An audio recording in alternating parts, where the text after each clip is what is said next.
Hello, everybody, and welcome to another episode of Messi Co. I'm Ashley here, as always, with my incredible co-host Gian, and there's so much to talk about. We have a lot to do in this episode. We're doing some recaps of last game. We're doing some preview of next game. We're doing some Inter Miami news, some player news, just so much happening. But before we get into all of that, how are you doing, Gian? Mi amigo. I am doing good. I'm doing good. Excited to talk Inter Miami. A lot of stuff to talk about, not just last game, but the next game to come, as well as a few different interesting things that I think that have happened. That we have a lot of opinions and a lot of things that have been shared across the socials from a lot of fans. So I think that that'll be interesting to discuss today. But also, hold up, I'm just looking at you. Is your hair pink? Wow, I was gonna wait. You're a good friend because I was gonna say the first update we have to do is my hair, and yes, well, it's not pink, it's red, but yeah, I cut my hair like it's really short now. It used to be much longer, and I completely changed the color. So you're a very good friend for noticing. Thank you. That's cool. I usually don't Thank figure these things you. out, so that's pretty interesting. I thought for a second, I was like, she added like a neon light, or not neon, but like a light or something, or that's Yeah. her hair? Pretty Nope, cool, my pretty hair. cool. Is it Inter Miami or just a coincidence? No, just a coincidence. It's like a dark. I don't know how much our fans or people listening care about it, but it's like a dark red, like wine color magenta. I was gonna go like blonde, but it was gonna take a lot of time, so I'm going with the red. Oh, that's pretty cool though. Awesome. Thank you. Let's get some comments in the YouTube. What you guys think about Ashley's new hair color? Don't be mean, or else like I'll cry. Let her know how much you like that hair color in the comments. Yeah, Let her know no, how much you like exactly. it. So, but that's awesome. That's awesome. I'm also thinking about going a different color as well. So, What color? well, I don't know yet. Well, maybe we'll leave it up for a vote. We'll put up a poll. What How about color this? should If Gian color his Inter hair? Miami win the MLS Cup, you have to dye it pink for a week. Oh, I'm down. I'll do that. Okay, I'll do yeah. that. I mean, I'll I'll do do that. it, obviously. I'll do it. I'll 100% do that. 100%. All right, there you go. There you have it. On record. Okay. On On record, record. we will paint our hair if Inter Miami wins the MLS Cup. So now it sounds fun right now, but I feel like I'm slowly getting anxious. And there's still a lot of time. That's But for future you to worry about because it's happening. Thank you. Well, but yes, I did dye it, so thank you for noticing. I'm happy with it. I like to change my hair up. One of those fun things. So let's start though. Continuing about positive good things is we had our first Leagues Cup game this past Saturday against Puebla, home at Chase Stadium. Inter Miami defending Leagues Cup champions. But as we talked about, a very different roster than last year. One piece of it that has stayed the same, but obviously wasn't available, was Lionel Messi, still recovering from his ankle injury. We have an update on that also that we're going to do a little bit later in the show. But overall, a really good win, in my opinion. They won, I believe, 2-0 was the end score, and pretty convincing win overall. And, Inter Miami just really keeps going on this really just amazing streak of games where they're winning and dominating and just playing excellent with whoever's in the game. You don't know who's going to be starting. You don't know who's going to be coming off the bench. You don't know who's going to be that difference maker and who's going to score the goal or get the assist. It's different every game, and it's just been really great to watch. 100%. I mean, I think Inter Miami it's one of the best iterations that we've seen of this team, and it's just surprising that it comes at the heels of no Messi. It's not that I'm attributing that to it. It's just like what a perfect time for it to happen when you're missing your best player, for your team to look the best it ever has, just kind of showing that, hey, we still got enough talent on the field. And just looking through this record, it seems to me that, man, like Inter Miami is just rolling here. They've won, what is it? 1, 2, 3, has to be 4, 8 of 5, last 6 of their last 7, or 8 of their last 9, or something like that. Like, they're just like incredible. And rolling. For them to show out at Chase Stadium this past game, like they did very well. I think everybody looked good, to what you had said earlier. It was just an all-around team game. Everybody looked great. We saw Hector not Hector, David, come from River Plate, and he played his first game. We weren't sure if he was going to. He started, and he looked great. He did. He played amazing defense. That center pairing looked really good on the defense. Obviously, a clean sheet. You had Dos Santos as a goalkeeper. Yeah. He looked really good. He had a few saves there. So I thought that was really good for him. Great experience. Excellent ball distribution, by the way. I tweeted that from the Inter Miami account or from the Messi Co account, but I just, like, shout out to CJ Dos Santos, who, of course, as a backup, you don't always get opportunities, and sometimes it's hard to, like, you're coming in cold. But not only did he make good saves and have good awareness, excellent distribution, like almost better than Drake's. I mean, Drake obviously is a better shot stopper and all that, but just like really, really excellent distribution of the ball and just really, really good performance for him. I'm happy for him. Yeah, he did amazing. After the game, I was able to talk to him for a bit, and I asked him if, obviously physically, that's one of the parts that I guess everybody focuses on, but mentally it must be tough for him to be on the sideline, know what he's capable of, and not get the amount of chances that he does. And he says he's always staying ready. Obviously, mentally, he's always preparing as if he's going to be, called upon. So that's all good for him, and he definitely showed it. And then I also asked him if, like, what were his expectations? Was he expecting to start the rest of the Leagues Cup? Was there any indication from Tata Martino that he was going to be the starter in this tournament? We've seen other teams do that in other leagues as well, where, they have a goalkeeper will start in, for example, Copa del Rey in Spain or whatever other cup. Yeah. So I asked him about that. He said that he hadn't been given any indication yet about whether he was going to be the starting goalkeeper the rest of the Leagues Cup, but that he, regardless, is going to keep preparing as if he is, and he'll be ready to step up. And I loved what I saw from the youngster. So that was great. Yannick Bright just continues to impress. We've talked a lot about him over the last few episodes. He just looks amazing. He's everywhere he needs to be. He disrupts everything in the midfield. He not only does he disrupt, but then he distributes right away and makes amazing passes. His fitness level, my goodness, the amount of running that he does, it's and he's so incredible. Young and so strong and so smart. It's crazy. Yeah, you look at guys like him and then Leo Afonso getting all these minutes, man, like nobody was prepared to get, nobody really thought that these two young guys were going to get the amount of minutes they are getting this early on in their career. So that's just great for Inter Miami. Gressel, just, man, I think that for me, and maybe we should probably do a pod on this, just on this subject, maybe a good 15, 20, 25 minutes on this. But I think that, since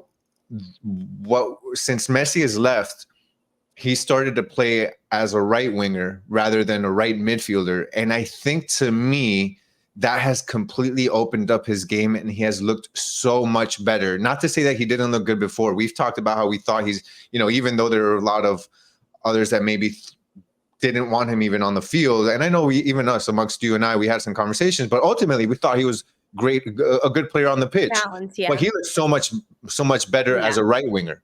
Incredible, because he doesn't have the speed that you might expect from a right winger, but I think his ability to pass the ball, we see these like incurving passes. He put that ball that he put into for Suarez's goal. That was with the outside of the foot. In Spanish, we call it tres dedos, the three toes on the outside. Like, that was an incredible pass. Like, you continue to see that game in and game out. So I think Gressel has obviously been amazing. Suarez comes right in a couple of games in, right back to scoring. And Matias Rojas, I didn't expect that from that angle. Matias Rojas is just completely has, we talked about that first game back. He was a little slow. We were a little, he was getting back into the team. He has been playing excellent. And yeah, his technical ability is just amazing. I'll tell you what, like, we're obviously far away from this needing to happen, and it's a good problem to have. Tata is going to have some really difficult decisions to make when Messi's healthy, because it's going to be, right now, Yannick Bright is, to me, almost undroppable. Like, Julian Gressel, undroppable. Matias Rojas playing himself to be undroppable. And if those people have to play, well, then who are you taking out for Messi? Because obviously Messi is going to play, and obviously Suarez is going to play, and obviously Busquets is going to play. So you're starting to like really have to mix and match. I think it will be interesting, who gets sacrificed, and when everyone is available and healthy. I mean, Yannick Bright is still young, and I'm sure, he probably would get more of a bench role if everyone is available and healthy to be a second half player. But I'll tell you what, man, I'm watching him play, and he seems like a man amongst boys. And he's been a professional soccer player for 7 months.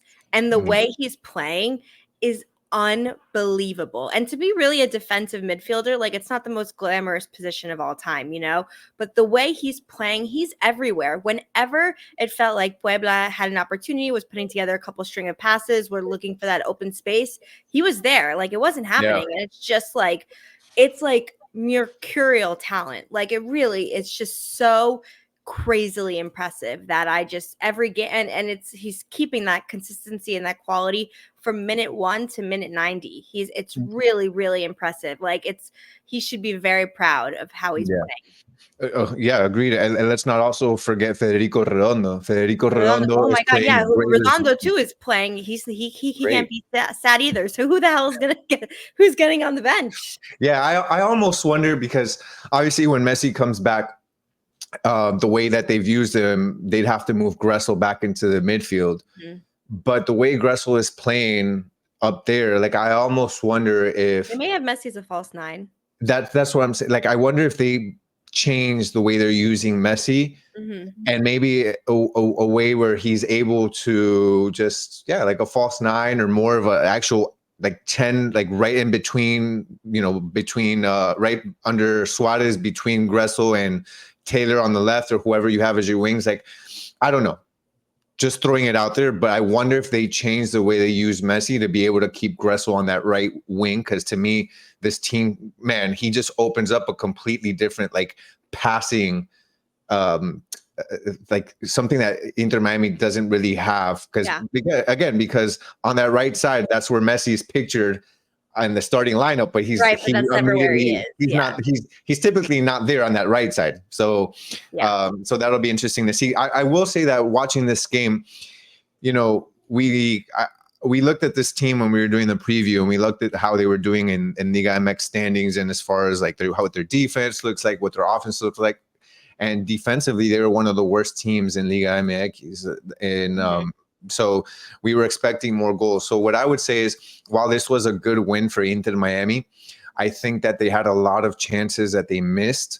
And I've seen a couple of games now where they've had plenty of chances. And just when it comes to when it's time to put the ball in the back of the net, or even maybe they just get to the final third, which they typically get there with ease, and then they just have issues creating anything once they're there. I think that I expected more goals against this Puebla team that is very poor at defending, and I didn't see it. So where I feel good about the win, I'm also wondering how Inter Miami, like, what learning experiences they got from it, what learning experience Tata got from it, and what he's going to do to figure out a way to get more out of the attack, especially when you're going to face a team like Tigres, which we'll talk about that in a bit, because Tigres is a team that is much more stingier. So again, I don't want to get ahead of myself, but just going back into this game, I think I expected more goals.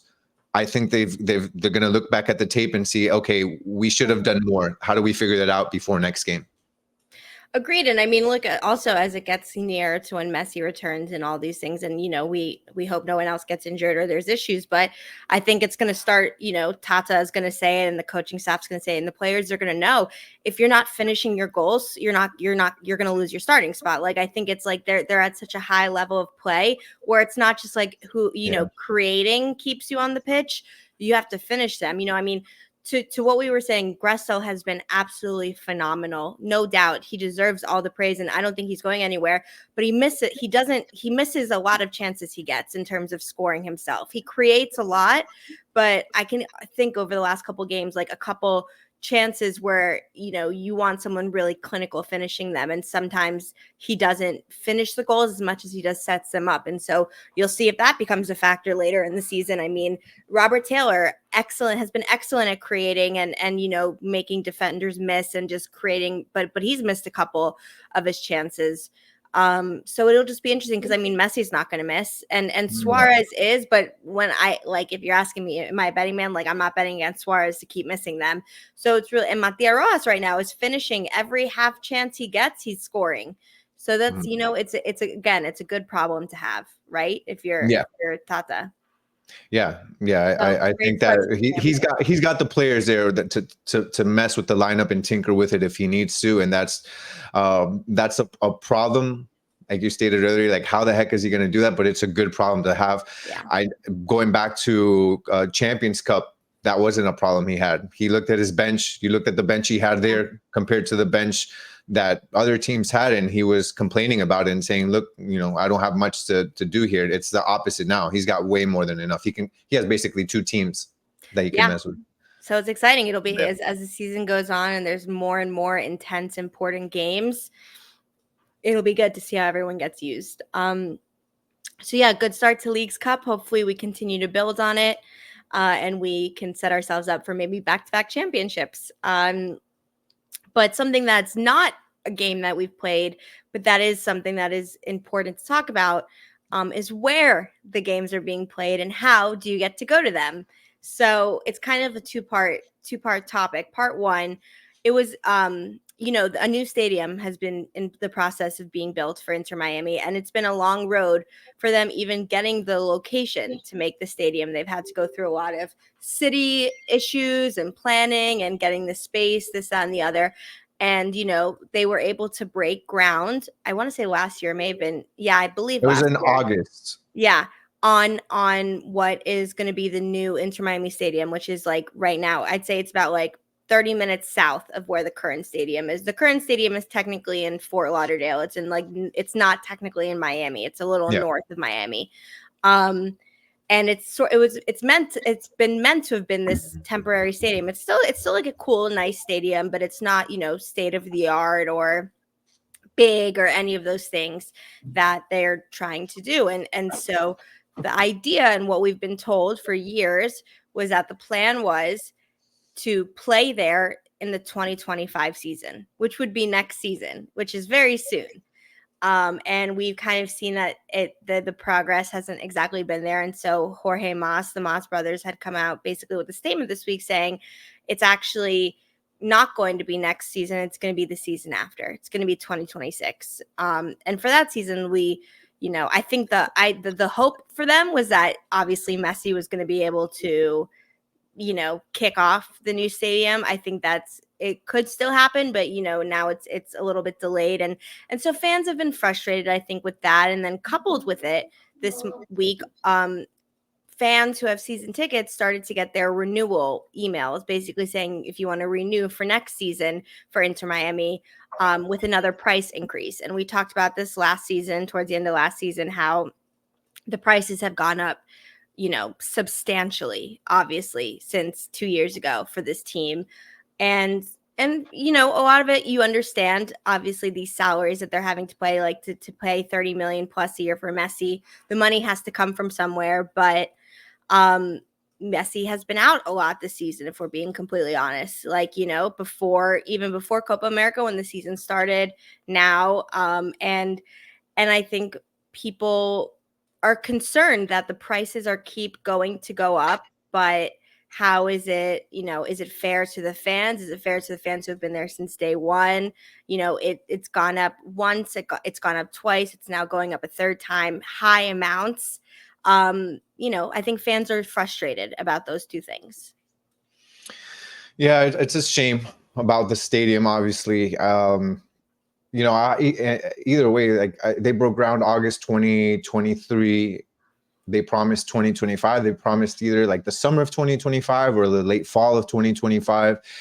And even that, to me, kind of seemed like a bit a stretch. Yeah, like a stretch to begin with. And I think that part of it I hate to say these sorts of things, but look, it's a business, and we've seen Inter Miami do some things, say some things, or refrain from saying some things because they know how what they say, what they announce will affect sales, will affect business, will affect tickets, ticket sales, and that sort of thing. So, hey, if you've got a promise that you're going to have a new stadium with Messi playing in your stadium in 2025, that's going to help with season tickets. That's going to help with team team sponsors, with brands coming and all that sort of thing. I think it's a bit different if you say in 2023, hey, we're going to have a stadium ready in 2026 with possibly no Messi, when Messi's contract is over at the end of 2025. So, at the end of the day, I'm gonna say that I'm gonna hope that they were genuine, that they thought that they could get this done in 2025. From the beginning, they said that they were going to fast track it, that they were getting as many resources as possible. They hired someone that has been a real estate developer and real estate development for a long time, as someone that was going to head that project. They were hoping that that person's experience would help with that. So I think that hopefully they were being genuine with that, but maybe they overshot. They overshot and they couldn't deliver on what they said. And ultimately, a project like this, I think, usually is going to take 3 years, and that's what it's going to look like in 2026. So it just stinks because I don't know if Messi's going to be here. Is he going to renew? Is Busquets going to renew, and Alba and all them? Like, how is this? Yeah. What is this team going to look like? Is this going to be the same team that's at the top of the Supporters Shield standings? Is this going to be a team that's got all-stars in 2026? Because, hey, when the all-stars don't play, when Messi's not playing, this Chase Stadium does not fill up. Is Freedom Park going to fill up in 2026 if you don't have these guys? That's going to look bad. A half-empty stadium. And not to mention, this is supposed to be built as not just a venue to watch football, to watch soccer, but it's a venue that's going to have world-class food and dining experiences. It's going to have hotels, academies, the best of the shops and all that stuff. Are those people that were planning on being there, are they going to start to pull out and say, hey, I thought I was going to, launch my store or launch my restaurant in 2025 with Messi being around? Are those people going to start to get out? So I don't know. I just think it's bad for business, obviously, that they're not able to finish this in 2025 and pushing it to 2026 when you have no idea what this team is going to look like. The idea is hopefully that with what people have seen of Inter Miami, other stars are going to follow suit. So hopefully that'll be the case. But then as far as the season ticket holders, man, I can understand why there was an increase. You couldn't have possibly, at least like the first increase, you couldn't have possibly thought that you're going to have all these players come in and be one of the best teams and not have some sort of an increase, especially for the Miami, South Florida. I know it's for a lot of a South Florida market, which we know this is one of the most expensive markets ever. Look at Heat tickets, for example, or Dolphins tickets. Yeah. But to do it back to back and on the eve of announcing that your stadium is going to be pushed back another year with what looks like no Messi, I think there's a bit of, it's a bit tone deaf, I think. You already saw the uproar that came from all the fans. Like, how do you do this back to back? And from what I've read, it was a substantial increase. It's not like, hey, we know we increased this. Sorry, we're gonna try. It's gonna be a little bit more. We're gonna increase it substantially again. No new stadium, no new benefits. In fact, we're taking away some of the benefits. Yeah. So all in all, it's just not a good look, I think, for Inter Miami. And as some of the fans pointed out, one of them, you guys might know, he's been on the show before, Trav. He mentioned, like, hey, why the heck am I going to get season tickets when the season tickets are overpriced or are priced high because of Messi, and he's not playing 50% of the games? I'll save money if I just go on a game-to-game basis. And he's got he's got it right. I took my wife to a game for $40 the other day. That ticket, if I would have been a season ticket holder, it would have been about $150 from what I've gathered. Yeah. So it's just all around a big mess, not a good look for Inter Miami. I wish they would have handled this a bit different, and I sympathize with the fans 100%.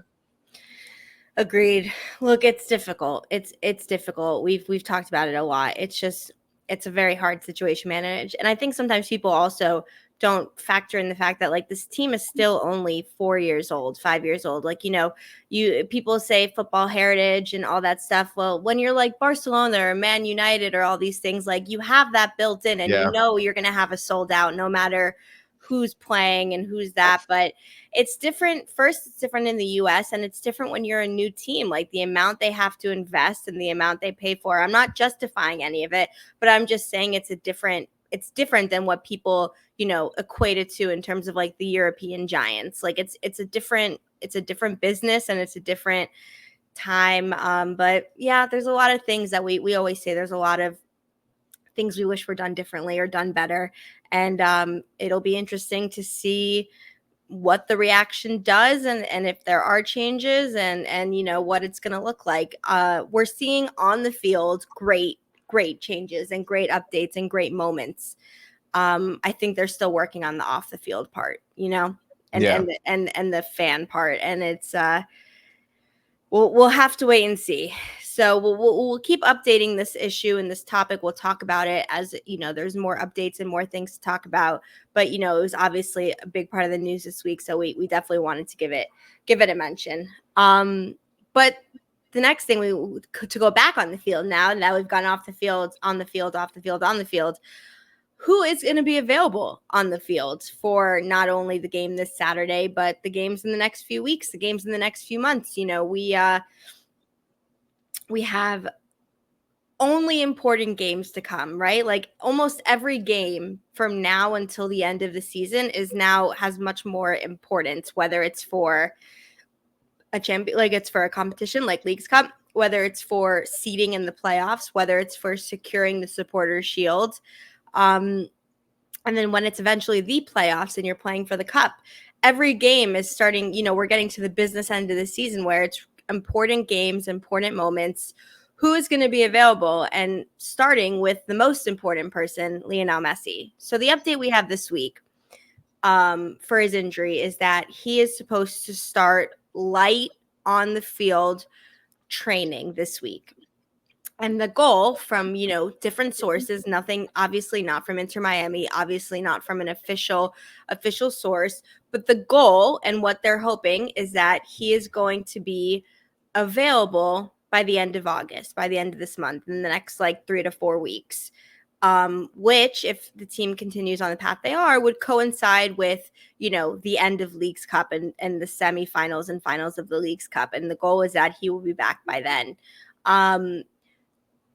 Do we think that's going to happen? I don't know. I think it's going to depend on, the updates we get in the next couple of weeks, how his recovery goes. But that's what they're saying, and it'll be interesting to see. What are your thoughts? I don't know if he plays a Leagues Cup. Look, Messi's a competitor. Maybe if we make it to the final, and he wants to be on the pitch for his players and his team, maybe.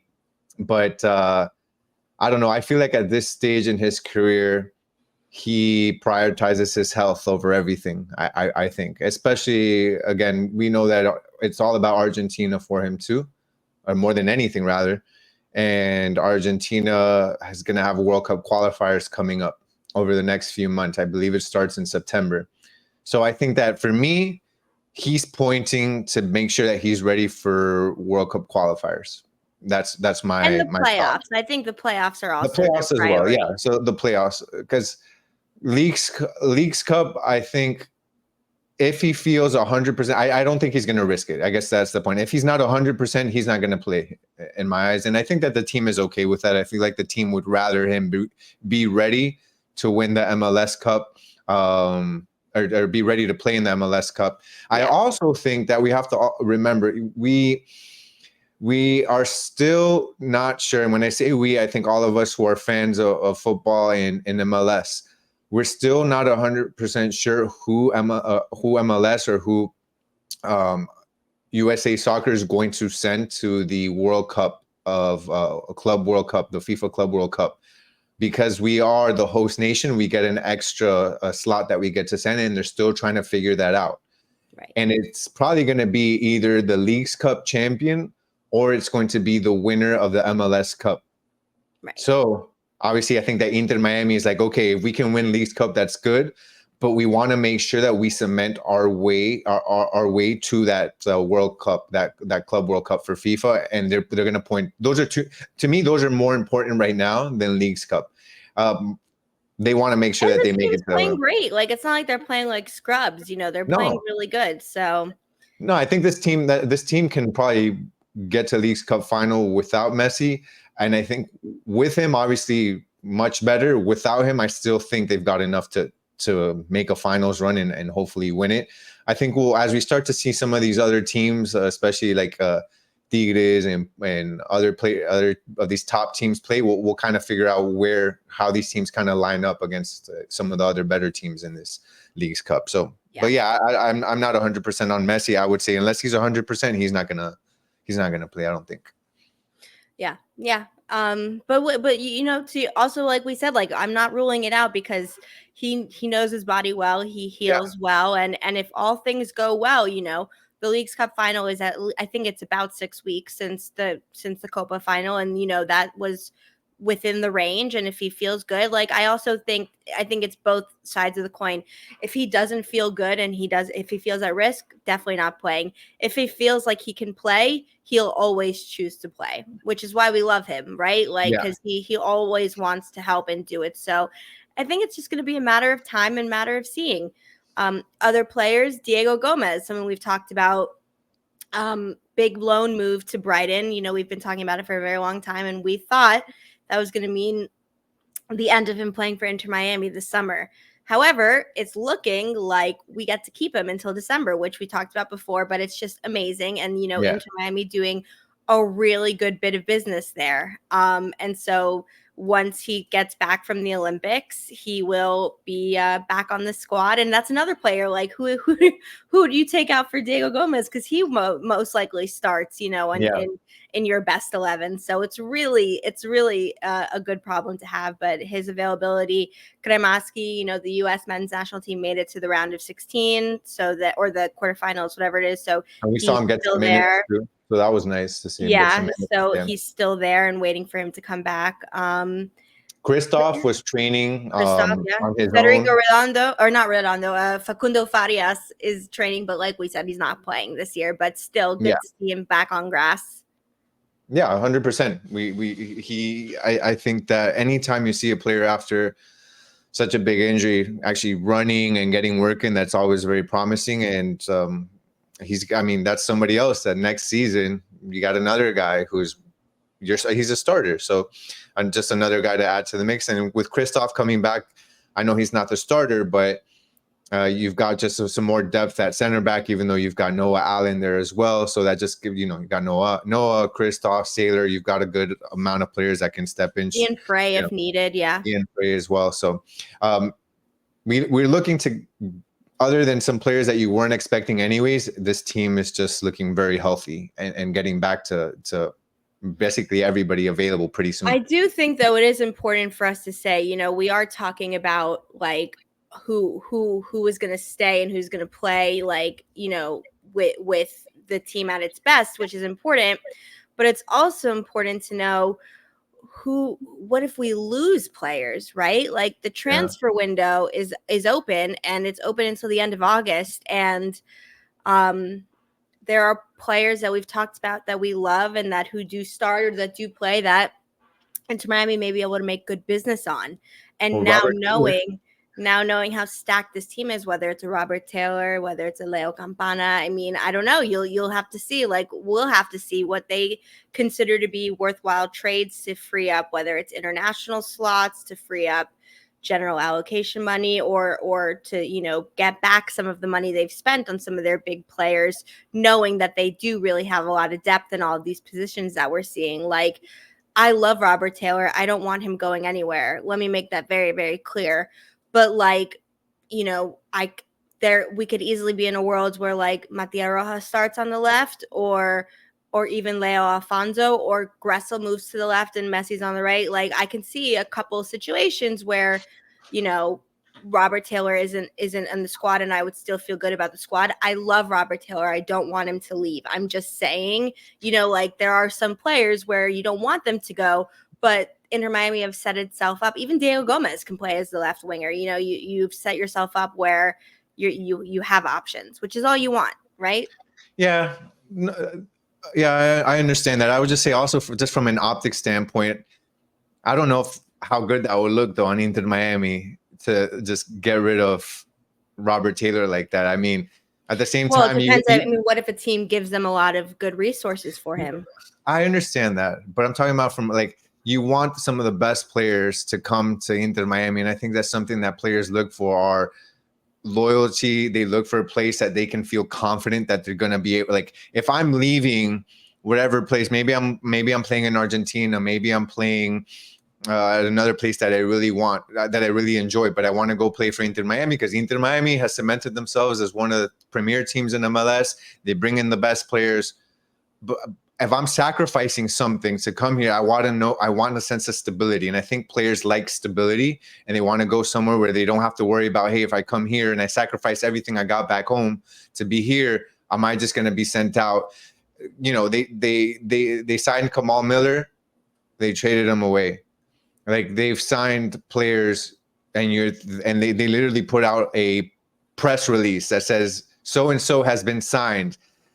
Welcome back home for another 2 years. Like they literally will go above and beyond. That's business, Gian. That's business. No, I understand that, but it's not. It's different than you sign someone and next year you sell them or 2 years from now. No, they have signed players and say welcome home. You'll be staying at Chase Stadium for the next 2 years, and within a month they're gone. They're gone. Like that doesn't look good for other players that want to come to Inter Miami. I'm not saying Robert Taylor's getting traded. I was just giving an example. But if he does, that would look so bad. That would look awful. But what if especially after Robert Taylor has sacrificed so much for this team.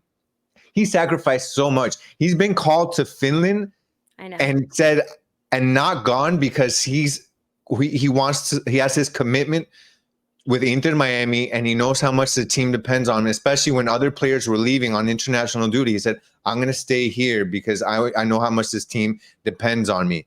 I'm sorry. I understand the business side. I'm not ignorant. I understand the business side. And maybe something like if you tell me like, oh, we sell them for a certain amount of money, whatever, we made this, and we're going to invest it into something else, I understand it. I'm just talking here purely optics. That would look awful, awful, awful. For any other player, we'll cross that bridge if we come to it. I hope not. I hope. Yeah, not. I hope not. I hope not. It will. I was just saying the transfer. You know, the transfer window is open.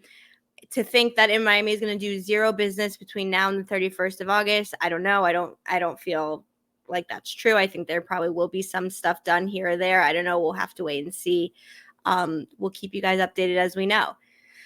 But what we can talk about, and that we do know for sure, is that Inter Miami is playing again this Saturday against Tigres in the second group stage for the Leagues Cup game. And this is going to be played not home, away at NRG Stadium in Houston, the football stadium, to what will be still think will be a very big crowd because obviously Tigres is a very popular team in Mexico, and there's a lot of Mexican fans and you know people who go to professional sports games in Texas, and so I think you'll see a pretty big crowd regardless. And it will definitely be another big test for Inter Miami because we said look against Puebla they played really well against the last few opponents outside of Cincinnati. They've played really really well and have not seemed like they were afraid of anyone. But Puebla is 12th or 13th in Liga MX and Tigres is second. And so a much different team, a much better team for all intents and purposes, and not a home game. So what are you thinking for this game? It's definitely more of a test. Yeah, it's definitely more of a test. Tigres is a much better team than Puebla on paper. And I mean, I know it's short time. They're only 4 games into the Liga MX season, but still they're already I'm seeing here that the top of the table obviously over there, they're very stingy defense. They've only allowed 1 goal, so I think that Inter Miami needs to make sure that they are on top of their game, as I was mentioning earlier, when it comes to attacking. I think that's something that will be interesting though, is if you guys are listening to this, watch the game tonight because Tigres is actually playing Puebla tonight for Leagues Cup. They're going to be playing in Houston, so that'll kind of give you a measuring tape as to like, okay, Inter beat Puebla 2-0. What does Puebla look against Tigres? And then you can kind of, figure it out there what to expect with that game. But Tigres is a really good team. They've scored 6 goals, 4, so they're one of the top goal scoring teams as well. So not only a great defense, but great offense. So I think with Inter Miami, their defense has continued to look good and look better, especially now with, our new defender and our new center back pairing there. Chelo's back. Martinez really did fantastic for his opener. He played amazing. He played really good. I think for me, it's just going to be, is Inter Miami going to be able to finish the chances that they get? And can they continue this really good performance that they have had defensively as of late? When you look at a team that can score so well, like Tigres does, do you keep Yannick Bright in the game? Like he just gives you so much confidence in that midfield defensively. You can almost play a back line of 5 without playing a back line of 5 with Yannick there. Like he's literally everywhere. Yeah, it's amazing. So I think that is, what is Tata going to do there? How does he take Yannick out? Does he not? That'll be interesting to see. But again, I'm going to be paying attention tonight to this game and seeing what they do. They've got some strong attackers up front. Gignac, Cordova, Flores, Vigon. Like these are some top-notch guys that are really good scorers, and we'll have to see. But I expect a tougher game, I guess is what I'm getting to. I expect a much tougher game than against Puebla. We are obviously now going to, they have a quicker turnaround, so that's also something to look at. We haven't played since Saturday. We're going to have a week's rest.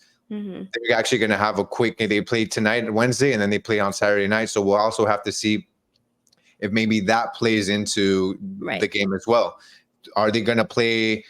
Are they, knowing that they're going to play against Puebla, is Tigres going to play maybe sit a few guys to have them ready for the game against Miami, thinking that, hey, we can beat Puebla, or, so there's a lot to see. But I think that obviously Inter Miami, for me, when I'm looking at them, I think that they can win this game, but I think it's going to be a lot tougher and it's going to be a challenge. Man, if they beat Tigres, that can kind of, I think, expand into what we can expect the rest of the tournament for them.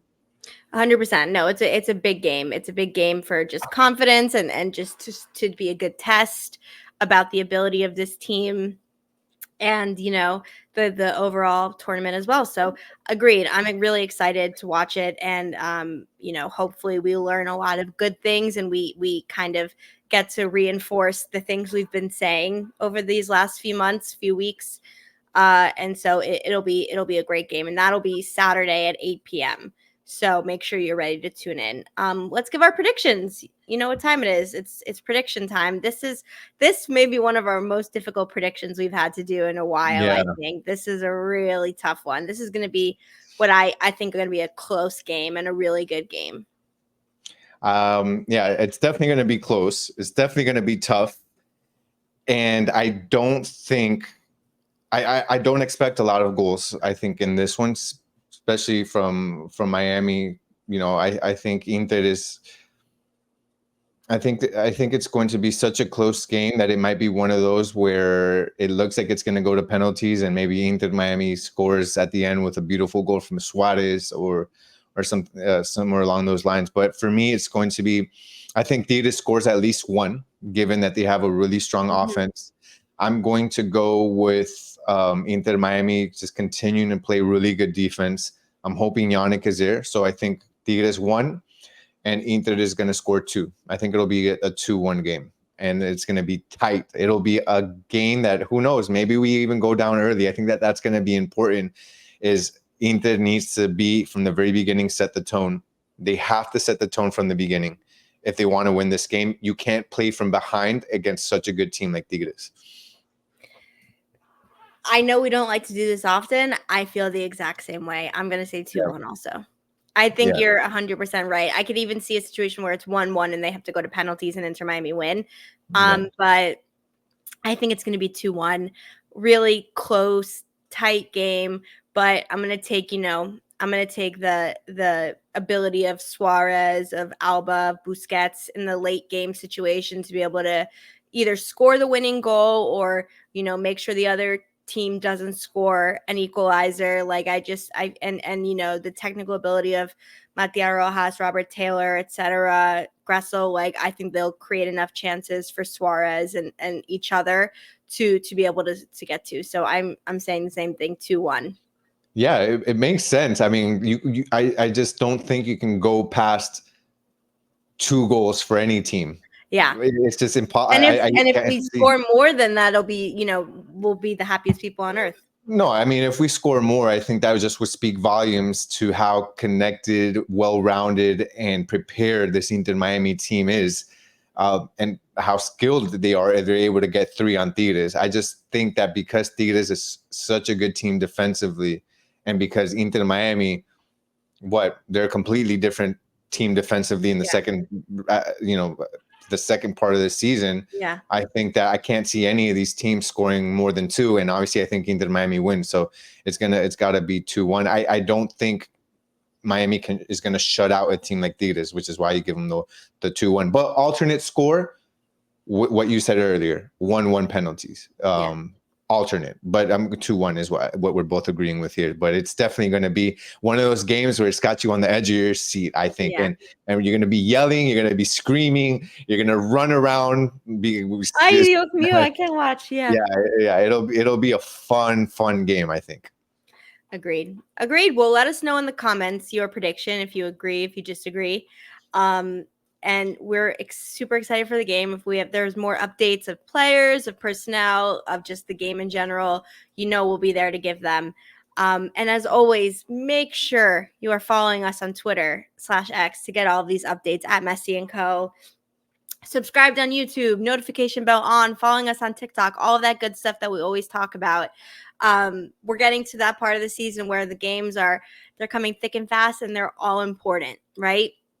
Like I said earlier, whether it's Leagues Cup, whether it's seeding, whether it's the playoffs, all of it, every game is important, and every team update, every player update is super important, and we're going to be there for every step of the way. So thank you for watching this episode of Messi Co. I'm Ashley, that is Gian, and we will see you next time.